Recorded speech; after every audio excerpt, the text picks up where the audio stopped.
안녕하세요. 비속의 최준영 목사입니다. 2025년 1월 17일 오늘 나의 계시는 생명수 샘물 한 모금 시작하도록 하겠습니다. 예레미야 3장 19절부터 보시면요. 내가 말하기를 이제 하나님이 말씀하시죠. 내가 어떻게 하든지 너를 자녀들 중에 두며 허다한 나라들 중에서 아름다운 기업인 이 귀한 땅을 너에게 주리라 하였고 또 내가 너희를 나를 아버지라 하고 나를 떠나지 말 것이라 이제 명령을 하셨다는 것이죠. 그런데 이스라엘 족속아 마치 아내가 그의 남편을 속이고 떠나간 같이 너희가 확실히 나를 속였다 이렇게 말씀하십니다. 소리가 헐벗은 산 위에서 들리는데 이스라엘 자손이 애곡하며 간구하는 소리라는 것입니다. 그들이 그들의 길을 굽게 하고 하나님을 잊어버렸기 때문에 애곡하고 이렇게 간구하는 일이 생겼다는 것이죠. 남유다의 멸망으로 말미암아서요. 하나님 말씀하십니다. 배역한 자식들아 돌아오라. 그러면 내가 너희의 배역함을 고치리라 이렇게 말씀하십니다. 또 보소서 우리가 주께 왔사오니 주는 우리 하나님 여호와이심이다. 이렇게 또 이제 이 하나님의 음성을 듣고 회개를 합니다. 작은 산들과 큰 산 위에서 떠드는 것은 참으로 헛된 일이라. 이스라엘의 구원은 진실로 우리 하나님 여호와께만 있나이다. 이제 예레미야가 하나님께 기도를 하는 것이죠. 부끄러운 그것이 우리가 청년의 때로부터 우리 조상들의 산업인 양떼와 소떼와 아들들과 딸들을 삼켰사온즉 부끄러운 그것은 각종 우상들이죠. 바알과 아세라, 몰록, 몰렉이라는 이런 가나안 땅 원주민들의 신들을 섬길 때에 그것들한테 양들, 소들을 제물로 갖다 많이 바쳤습니다. 심지어는 아들들, 딸들 인신 제사까지 드렸다는 것입니다. 하지만 돌아온 것이 무엇입니까? 결국에는 멸망과 수치밖에 없습니다. 하나님은 우리에게 사람을 제물로 바치라, 아들과 딸들을 제물로 바치라 하신 적이 없죠. 아브라함에게 이삭을 바치라 하셨지만 결국에는 중단시키시고 바치지 못하게 하셨습니다. 오직 하나님이 자신의 아들을 우리를 위해 제물로 주셨을 뿐인 것이죠. 근데 우상들은 양들, 소들은 말할 것도 없고 아들들, 딸들까지 다 죽여서 제물로 바치라 하지만 돌아오는 것이 없습니다. 그래서 그 결과 우리는 수치 중에 듣고 우리 치욕이 우리를 덮게 되었다는 것입니다. 그 이유는 우리가 우리 조상들이 청년 때로부터 오늘까지 하나님께 범죄하여서 하나님 여호와의 목소리에 순종하지 아니한 결과가 그렇게 되었다는 것입니다. 이에 반해 하나님은 어떤 분이십니까? 고치시는 하나님이시고 그리고 소망과 희망과 미래를 주시는 하나님이십니다. 우리도 늘 이 말씀을 기억하고 하나님께로 돌아오면 고쳐주신다. 이 하나님의 음성을 우리의 소망으로 늘 붙들 수 있기를 바랍니다.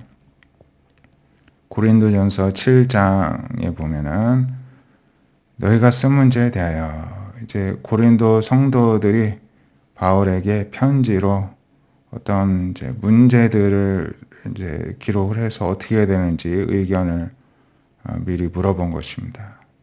남자가 여자를 가까이 아니하는 것이 좋지 않다 이렇게 말씀합니다. 왜냐 하나님께서 부부가 가정을 이루도록 가정이라는 기관을 만드셨기 때문인 것이죠. 하나님이 그렇게 디자인하시고 설계하셨기 때문에 그렇다는 것입니다. 음행을 피하기 위하여 남자마다 자기 아내를 두어라. 여자들도 자기 남편을 두라 말씀합니다. 또 남편은 아내에 대한 의무를 다하고 아내도 남편에게 그렇게 하라는 것입니다. 아내는 자기 몸을 주장하지 못하고 남편이 하고 남편도 자기 몸을 주장하지 못하고 그 아내가 합니다. 사실은 우리의 몸과 영혼을 하나님이 주장하시죠. 근데 이 하나님께서 가정을 이루었을 때, 이 부부를 이루었을 때, 이 서로에게 그 몸을 주장할 수 있도록 맡기셨다는 것입니다. 하나님이요. 그래서 서로 분방하지 말고 다만 기도할 틈을 얻기 위해 합의 이상 얼마 동안만 하지만 다시 합하라. 다시 합하는 게 하나님 뜻이라는 것입니다. 너희가 절제하지 못함으로 사탄이 너희를 시험하지 못하게 하기 위해, 이 더군다나 이 고린도 지역은 굉장히 음란한 지역이었기 때문에 유혹에 빠지지 않게 사탄이 역사하지 않도록 틈을 주지 말라는 것입니다. 그런데 내가 이 말을 하는 것은 그렇게 해도 된다는 허락이지 명령은 아니다. 이렇게 말씀합니다. 왜냐? 나는 모든 사람이 나아가기를 원하는데, 나와 같은 게 무엇입니까? 독신으로 지내는 것이죠. 그러나 각각 하나님께 받은 자기의 은사가 있으니 이 사람은 이러하고 저 사람은 저러하다는 것입니다. 그래서 부부의 경우에는 하나님께서 그런 은사, 선물을 자신의 배우자를 선물로 주셨고, 그렇게 하나님이 바라시는 바가 있기 때문에 그렇게 할 것이고, 하지만 부부가 아닌데도 그렇게 하라는 것은 아니다. 그 이야기를 하고 있는 것입니다.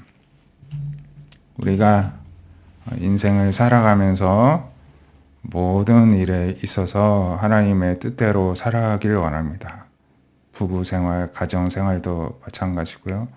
설령 우리가 살면서 실수하고 죄를 범하고 때로는 내가 알지 못했던 죄를 뒤늦게 깨닫게 됐을 때는 언제든지 하나님께 회개하고 돌아가면 하나님께서 고쳐주신다는 이 말씀을 우리가 붙들 수 있기를 바랍니다. 기도하겠습니다. 하나님은 우리의 희생을 바라지 않으십니다. 오히려 우리를 위해서 하나님께서 희생하셨습니다. 하지만 사탄은 자신을 위해 우리가 희생하라고 말을 합니다. 그러면 복을 준다고 하지만 오히려 우리의 소중한 재산과 생명만을 빼앗아가는 것이 사탄입니다. 반면에 우리가 하나님께 별로 드린 거 해드린 것도 없음에도 불구하고 하나님께 나와 마음을 드렸다는 이유로, 영혼을 맡겼다는 이유로 하나님은 자신의 아들까지도 희생시키시고 하늘의 모든 축복을 우리에게 허락하여 주시는 분이십니다. 그러나 하나님을 더욱 사랑하게 하여 주시고, 우리가 어떠한 생활을 하든지, 가정생활이든 부부생활이든 어떠한 면에 있어서든지 늘 하나님의 뜻에 순종하며 살기에 힘쓰는 우리 주의 백성들 다 되게 하여 주시옵소서. 오늘도 하나님의 음성 듣기를 기뻐하고 순종하기를 기뻐하는 자에게 축복해 주시는 하나님을 찬양드리오며 살아계신 예수님의 이름으로 감사기도 드립니다. 아멘. 오늘도 우리가 있는 곳에서 하나님의 뜻대로 살아가는 것이 하나님께서 원하시고 또 이 시대를 위한 길인 줄 믿습니다. 오늘도 계신 곳에서 믿음으로 승리하는 하루 되시기를 축복드립니다. 감사합니다.